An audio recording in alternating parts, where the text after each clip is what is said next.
میں نے بہت اصرار کیا کہ ریلوے اسٹیشن سے گاؤں بہت دور ہے اور میں رات کے اس پہر اس لاش کو اکیلا چھوڑ کر گاؤں سے کسی ساتھی کو بھی نہیں لا سکتا۔ کم از کم مجھے اتنا موقع تو دیں کہ میں گاؤں سے کسی کو تو بلا لاؤں۔ میری حالت دیکھ کر وہ جان چکے تھے کہ میں اندر سے بری طرح خوفزدہ ہو چکا ہوں، مگر وہ بھی مجبور تھے۔ انہوں نے مجھ سے فیصلہ کن مگر نرم لہجے سے کہا، محترم، یہ ریلوے اسٹیشن آپ کے زیر سایہ ہے، اس لیے اس واقعے کے بعد لاش کا خیال رکھنے کی ذمہ داری آپ پر عائد ہوتی ہے، لہٰذا جب تک اس کے وارث یہاں پہنچ نہ جائیں اس کا کیا کرنا ہے یہ اب آپ کا معاملہ ہے۔ اور پھر چند لمحوں کے بعد ٹرین فراٹے بھرتی ہوئی روانہ ہو گئی۔ میں تنہا ہاتھ میں لالٹین پکڑے اس لاش کے قریب کھڑا تھا۔ میرے کندھے پر ایک سفید کپڑا موجود تھا۔ میں لالٹین ایک طرف رکھ کر اور کپڑا زمین پر بچھا کر اس پر بیٹھ گیا۔ ٹھنڈی ٹھنڈی ہوا چلنے لگی تھی۔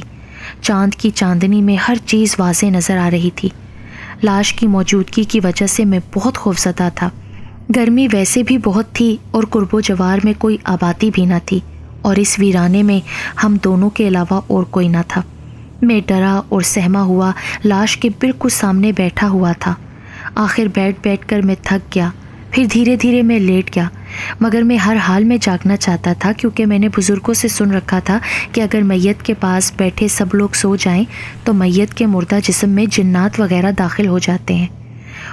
یہ باتیں سوچ سوچ کر میں بہت زیادہ ڈر چکا تھا۔ میرے دل کی اب دھڑکنیں تیز ہو رہی تھیں۔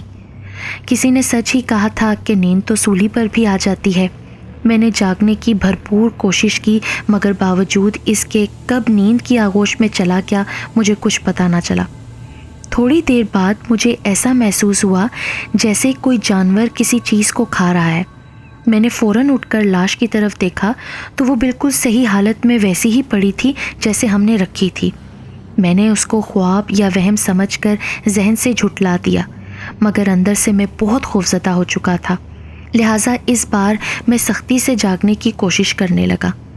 اس وقت ہوا بھی بند ہو چکی تھی اور حبس بھی بڑھنے لگا تھا۔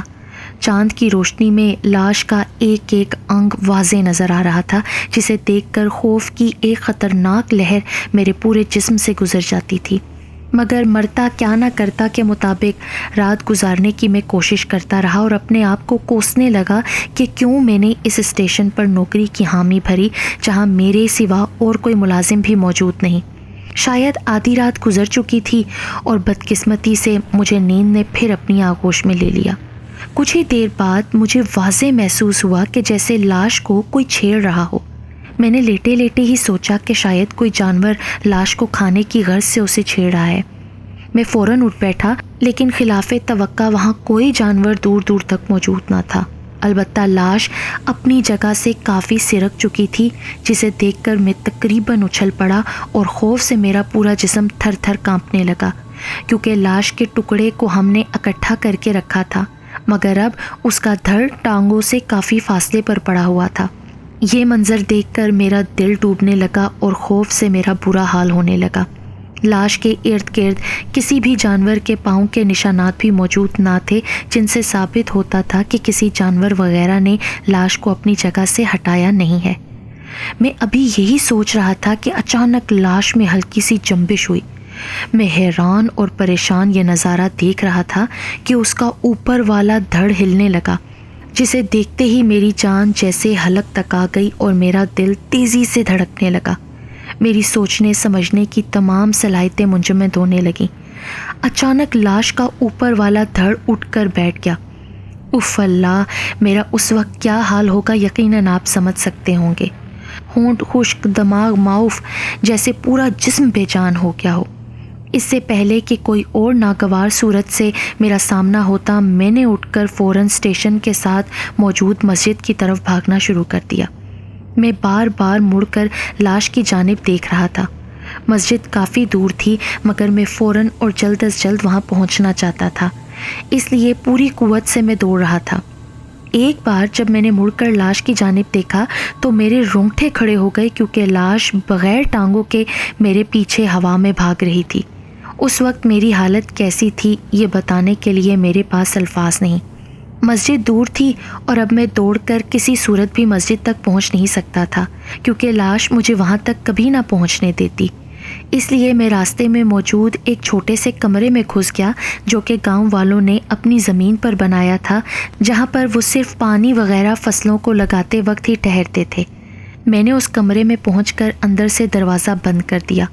ابھی میں نے دروازہ بند ہی کیا تھا کہ وہ آدھے جسم پر مشتمل لاش دروازے پر پہنچ گئی اور دروازے پر ہاتھ مارنے لگی۔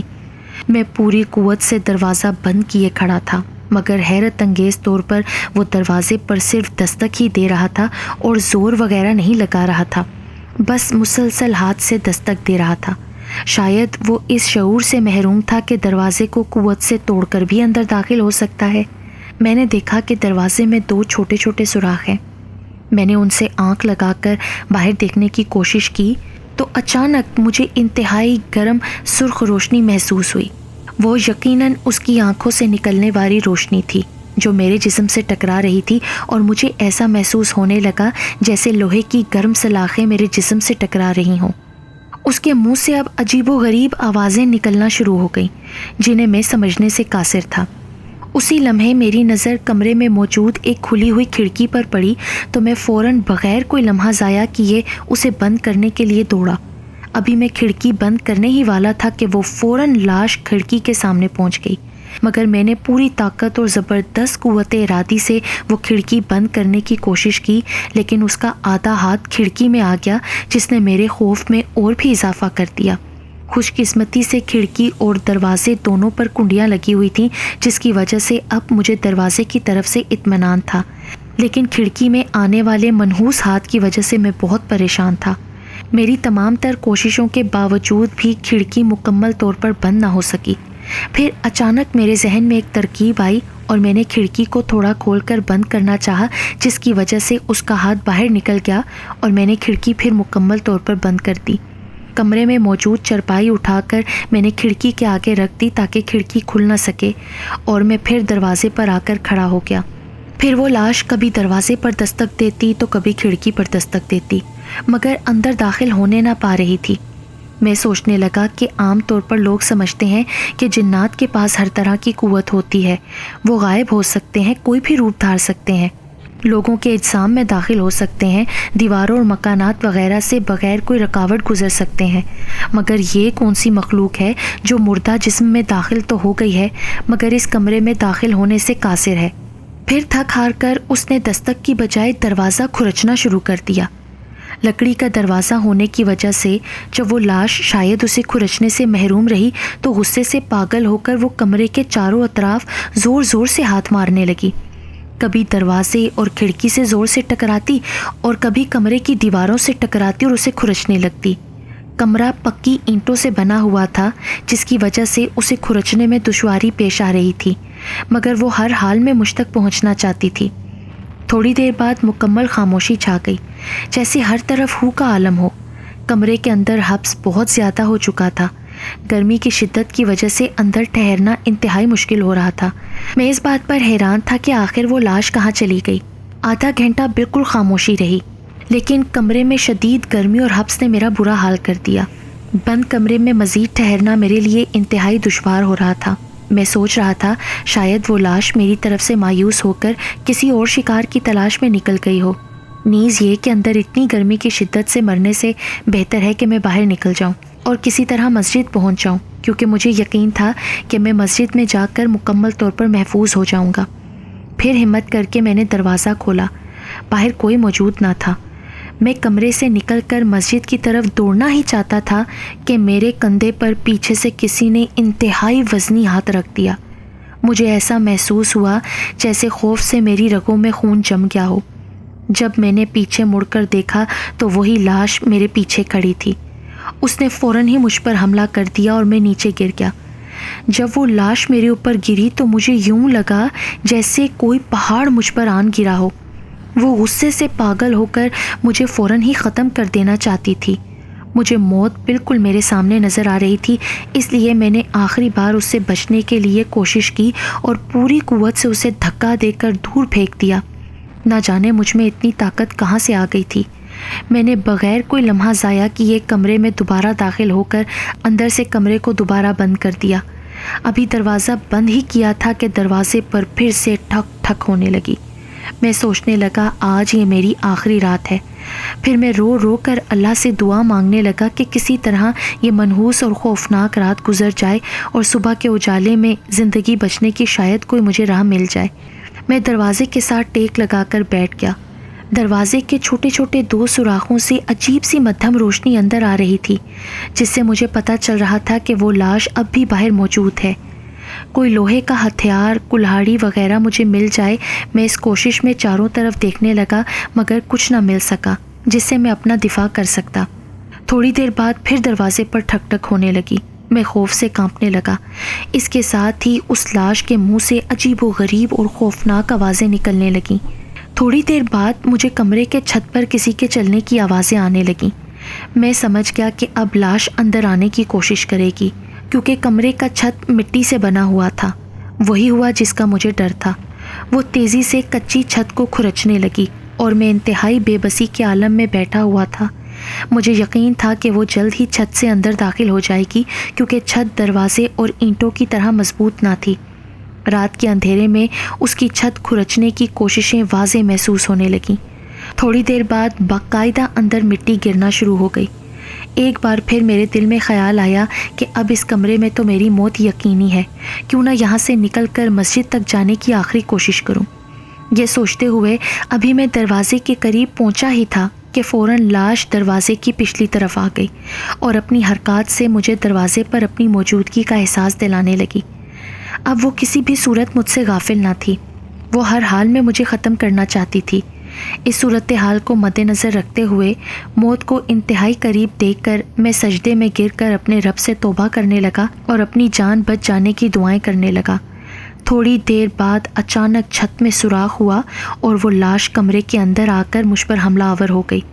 اس کے کمرے میں داخل ہوتے ہی کمرے میں انتہائی گرمی پیدا ہو گئی۔ اس نے مجھ پر اپنے ٹوٹے پھوٹے ہاتھوں کے ساتھ حملہ کیا۔ اس لاش کے ہاتھ ایک ایک من کے مجھ پر پڑ رہے تھے۔ میں کافی حد تک زخمی ہوا۔ یہ سچ ہے کہ جب تک انسان کی سانسیں مکمل طور پر بند نہ ہو جائیں تب تک وہ بچنے کی آخری حد تک کوششیں جاری رکھتا ہے۔ آخری بار میں نے اس سے بچنے کی خاطر اپنی پوری قوت سے اسے دھکا دے کر دور پھینکا اور میں اس کوشش میں کامیاب ہوا۔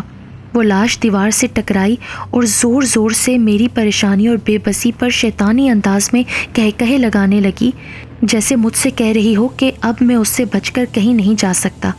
وہ لاش بلند اور خوفناک آواز میں کہے لگانے میں مصروف تھی کہ اسی لمحے میری نظر سامنے دیوار پر لگی خانہ کعبہ اور مسجد نبوی کی تصویر پر پڑی، جس کے بیچ میں چاروں کل لکھے ہوئے تھے۔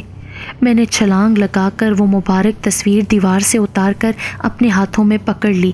جیسے ہی وہ لاش میرے قریب آنے لگی میں نے وہ اس کی جانب کر دی۔ وہ لاش غصے سے میری طرف لپکی تو صحیح مگر انتہائی قریب آ کر رک گئی، جیسے کسی زبردست روحانی طاقت اور قوت نے اس کو روک دیا ہو۔ پھر اچانک اس لاش کے مختلف اعضاء اس کے دھڑ سے الگ ہونے لگے۔ سر، دونوں بازو، کمر، گردن، ہونٹ، ناک، بال، انگلیاں، ایک ایک چیز الگ ہو کر کمرے میں گول گول گھومنے لگی۔ اب وہ اس عجیب اور خوفناک ترکیب سے مجھے ڈرا کر پھنسانا چاہتا تھا کہ کسی طرح تصویر میرے ہاتھوں سے نکلے اور وہ میرا کام تمام کر دے، مگر میں نے اپنے اعصاب پر مکمل قابو رکھا اور آنکھیں بند کر کے تصویر اس کی جانب کر کے بیٹھا رہا۔ کافی دیر وہ مختلف عجیب و حرکات اور خوفناک آوازیں نکال کر لاش مجھے ڈراتی رہی، مگر میں نے اتنے خوف کے باوجود بھی اس تصویر کو اپنے ہاتھ سے نکلنے نہ دیا۔ پھر اچانک ہی اس لاش کے اعضاء اکٹھے ہونے لگے اور آہستہ آہستہ اس کا دھڑ مکمل ہو گیا اور وہ لاش تھک ہار کر دروازے کے قریب لیٹ گئی۔ میں تصویر پر لکھے چاروں کل مسلسل پڑھنے لگا۔ گھنٹے بعد اذان فجر کی آواز آنا شروع ہو گئی اور میں حیران ہوا کہ آج تک گاؤں سے اتنی دور اذان کی آواز نہیں آئی، آج کیسے اور کہاں سے آ رہی ہے۔ پھر یکدم میں نے دیکھا کہ اس لاش میں ہوا بھرنے لگی اور وہ پھولنے لگی۔ پھر اس میں سے سرخ رنگ کا ایک ہیولا سا نمودار ہو کر دروازے کے چھوٹے چھوٹے دونوں سوراخوں سے باہر نکل گیا اور چند منٹوں بعد خود ہی دروازے کی کنڈی کھل گئی اور وہ لاش بھی دھواں بن کر کھلے دروازے سے باہر نکل گئی، اور میں سجدہ ریز ہو کر اللہ کا شکر ادا کرنے لگا جس نے آج مجھے یقینی موت سے بچا لیا تھا۔ بے شک اللہ ہر چیز پر مکمل قدرت رکھتا ہے۔ کافی دیر ذکر الہی کے بعد میں دیوار سے ٹیک لگا کر بیٹھ گیا اور پھر اچانک ہی مجھ پر نیند کا غلبہ آ گیا۔ باہر دروازے پر دستک نے میری آنکھیں کھول دیں۔ دروازے پر چچا سراج دین موجود تھے جو اس کمرے کے مالک تھے اور اونچی اونچی آواز میں کہہ رہے تھے، کون ہے اندر؟ خدا کے بندے دروازہ تو کھولو۔ میں نے دھڑکتے دل سے دروازے کی کنڈی کھول دی اور چچا سراج دین سے پوچھنے لگا، آپ یہاں خیریت تو ہے؟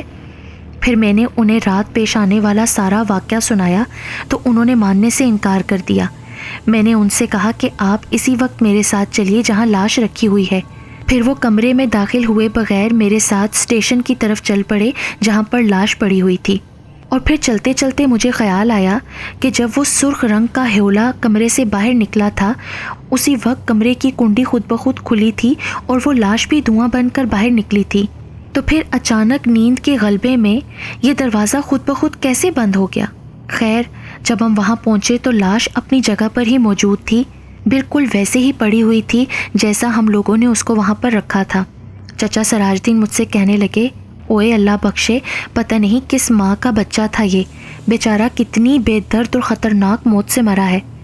بیٹا یہ بات تو درست ہے کہ رات یہاں حادثے میں کسی کی موت ہوئی ہے، مگر تمہارے ساتھ رات کوئی ناخوشگوار واقعہ پیش نہیں آیا، بلکہ شاید خوف کی وجہ سے اور نفسیاتی الجھن کی وجہ سے تم ڈر کر اس کمرے میں جا گھسے تھے۔ بھلا مردہ کیسے زندہ ہو سکتا ہے؟ ابھی صبح کی پہلی ٹرین آنے میں 2 گھنٹے باقی تھے۔ تھوڑی ہی دیر میں پورا گاؤں وہاں پہنچ چکا تھا۔ سب اس کی شناخت کرنے میں ناکام رہے۔ پھر دوپہر تک اس کے وارث بھی پہنچ گئے۔ اصل میں رات والی ٹرین کا ڈرائیور ہر اسٹیشن پر اطلاع کرتا ہوا جا رہا تھا کہ فلاں اسٹیشن پر ایک شخص ٹرین کے نیچے آ کر ہلاک ہو گیا ہے جو اس گاؤں کا نہیں ہے۔ اس طرح مرنے والے کی اس نے نشانیاں اور حلیہ بھی ہر طرف بتا دیا تھا، جس کی وجہ سے ورثہ تک اطلاع پہنچ گئی اور وہ دوپہر 2:30 بجے والی ٹرین کے ذریعے وہ لاش وہاں سے لے کر روانہ ہو گئے۔ مگر گاؤں والے رات میرے ساتھ پیش آنے والے واقعے سے انکار کرتے رہے۔ پھر جب واپسی پر میں بہت اصرار سے ان لوگوں کو اس کمرے میں لے کر گیا تو انہوں نے دیکھا کہ واقعی کچی چھت میں سوراخ تھا اور دیواروں پر جگہ جگہ خون لگا ہوا تھا۔ تب ان سب نے میری بات کی تصدیق کر دی۔ گاؤں والوں میں موجود ایک بزرگ کہنے لگے، اصل میں وہ مردہ زندہ نہیں ہوا تھا، رات کے وقت اس لاش کے پاس سے کسی شیطانی جن کا گزر ہوا جو اس لاش میں گھس گیا اور تمہیں ڈرانے اور مارنے کی کوشش کرنے لگا، لیکن تمہیں خانہ کعبہ اور مسجد نبوی کے بیچ لکھے چاروں کل کی کرامت نے بچا لیا۔ پھر کچھ دنوں کے بعد میں نے اس اسٹیشن سے اپنی ٹرانسفر کروا لی، لیکن آج بھی اتنا عرصہ گزر جانے کے باوجود جب بھی مجھے وہ خوفناک رات اور خوفناک لاش یاد آتی ہے تو میرے رونگٹے کھڑے ہو جاتے ہیں۔